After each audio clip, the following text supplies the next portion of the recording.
তো আজ আমি স্টাইল করছি এই mirror work chikankari white কুর্তিটা, সাথে আছে একটা হোয়াইট চিকেন কারি পালাসো। অনলাইনে এমন অনেক সুন্দর সুন্দর চিকেন কারি কুর্তি পাওয়া যায়, তবে আমি এটা অফলাইন থেকে নিয়েছিলাম। এটা আমার খুব পছন্দের একটা সাদা কুর্তি। যতবার স্টাইল করেছি আফগানি অথবা অক্সিডাইজ জুয়েলারির সাথেই ট্রাই করেছি, তবে আজ তোমাদের সামনে শুধু অক্সিডাইজ জুয়েলারির সাথেই স্টাইল করব।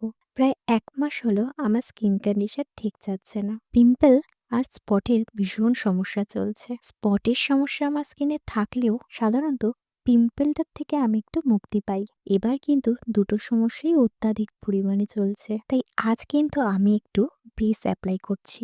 তবে এবার ব্রাশ না, বিউটি ব্লেন্ডার দিয়ে। জানো তো, বিউটি ব্লেন্ডার একটু ব্র্যান্ড দেখে নেওয়াটা খুব জরুরি, না হলে অনেকগুলো অসুবিধা একসাথে ফেস করতে হয়। নেক্সট কোনো একটা ভিডিওতে ডিটেলসটা শেয়ার করব।